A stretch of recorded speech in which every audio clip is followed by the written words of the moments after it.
strange creatures rampaging through the streets, monthly world-ending catastrophes, superheroes constantly punching each other through buildings.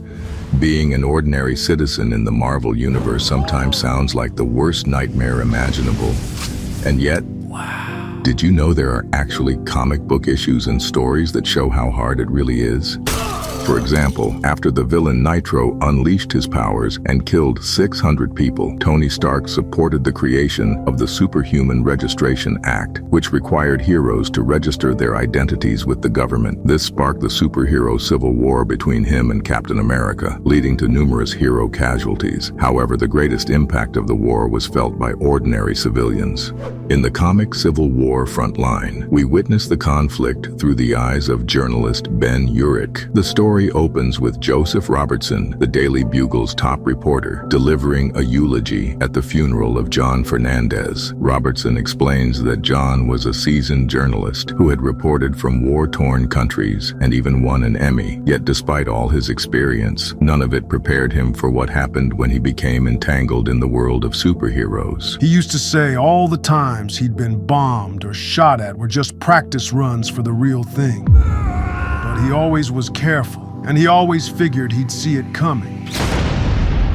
The truth is, you never see it coming. As Ben goes home, he thinks to himself that as horrible as these superhero crises are, people like Jonah Jameson really know how to monetize them, because nothing sells newspapers better than a major catastrophe. And the following day, as the Superhuman Registration Act begins, we see some heroes who refuse to reveal their identities. So Tony Stark starts using force to make them comply. As civilians scream and scatter, Ben quietly watches the chaos around him, realizing the true cost of this superhero war won't be paid by the heroes, but by everyday people. His realization proves true once again as fights erupt over the following week between heroes who support and those who oppose the Superhuman Registration Act. As the lives of not only superhumans but also innocent civilians are put at risk. Ben also explains how stressful the appearance of aliens or other beings can be for everyone. For instance, he tells us that after the Silver Surfer showed up for the first time, it was a major wake-up call for humanity that there exists intelligence far beyond our comprehension. He admits that after seeing him, he drank himself senseless for over a year, just thinking about how all of this could play out. And as he kept documenting the superhero civil war, he admits that he still hadn't gotten used to seeing literal gods and giants fight each other. And when the war ended, the war ended after Captain America surrendered, and half of the people in costumes melted into the night. When all was said and done, the final toll was as ludicrous as it was devastating. 53 killed, only 6 of them superpowered. As the Civil War ended, Ben kept navigating the craziness of the Marvel Universe, constantly finding himself in the middle of its biggest events. One day, he saw the spaceship of World War Hulk arriving, a Hulk at his angriest and strongest, returning to Earth for revenge after being exiled by the heroes. His arrival meant destruction was inevitable, and civilians fled in panic, causing the biggest exodus in New York's history, all while Ben navigated through the chaos. We could also see how powerless regular people felt, as Ben explained to his colleagues that if Hulk started tearing through the city, there was nothing anyone could do except run. This became clear when, Sir Freeze. As Hulk's friends left the spaceship, police could do nothing but aim their guns at them. When an officer nervously tried to stop one of Hulk's friends with a trembling voice, he quickly realized it was useless, while civilians panicked and reacted to the news. Hulk is really mean. We ain't heard nothing. You think the government cares what happens to us? You have to consider the financial implications of this. I want to see these alien crackers try and come down my street. Ain't no one messes with the Avenue. I don't care if they from outer space. Maybe we'll see if they bleed green, yo. As World War Hulk kept battling the heroes, Ben and his colleague witnessed the impact it had on regular people left behind the scenes, like murders and robberies. Hello, baby. Happening in the now almost empty streets of New York. We could also see how something so common in comic books, like a superhero crashing into a building, can create real risks for civilians. For instance, when Luke Cage was thrown into a building, he hit a gas main, forcing everyone to escape the toxic fumes and run for their lives.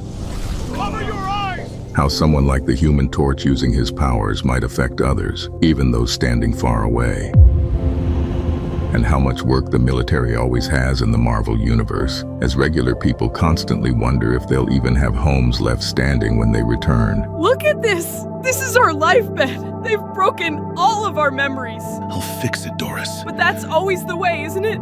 They always break it and we always fix it! As Ben watches the destruction caused by the heroes, he realizes it's time for damage control to step in and fix the mess. And that's when... Damage control LMAO, so the freaking UFOs destroyed the damage painting control lab, and to I have low to busting up Chinatown is so unfair. I know you're all busy, but Damage control will be meeting with Luke Cage to discuss the Hawkeye problem. We see an employee of a company called Damage Control reading through all the complaints about superhero-related incidents. First introduced in 1988, this company's main job has always been to clean up and repair the aftermath of superhero battles. In this comic book series, we see even funnier and more challenging tasks that regular people face while living in a world full of superheroes, as the employees of the company deal with both the heroes and the chaos they leave behind, with moments like construction workers stumbling upon power gems and transforming into Hulk-like creatures. Great. Stumbling upon giant lizard and alien bodies and wondering what on earth to do with them. Finance managers pulling straws to decide who has to remind Dr. Doom to pay his bills, and then actually delivering the bad news. Silence! To the Punisher uncovering that Kingpin was one of the original investors in the company, but since the people at Damage Control were so used to heroes and all the craziness. All right, this is a raid, nobody moves! This is damage control, please hold. What the? Maybe they didn't hear me. I said! Sorry, mister, we're really busy today. Take one. What the? After the World War Hulk attack, we also learned some interesting facts as we see the company working toward fixing the city. For instance, the cost to rebuild the city was $164 billion. Many superheroes, even after the fights, still go on rescue and rebuild missions. But sometimes it's hard to deal with all of them. As the military tried to kill Hulk, they attempted to use adamantium explosives, and adamantium itself is priced at $1,200 an ounce. And when a new intern joins the company, we see the struggles he experiences daily, like riding an elevator. Using superheroes' powers for everyday tasks like delivering the mail, and living with the constant fear of someone attacking you.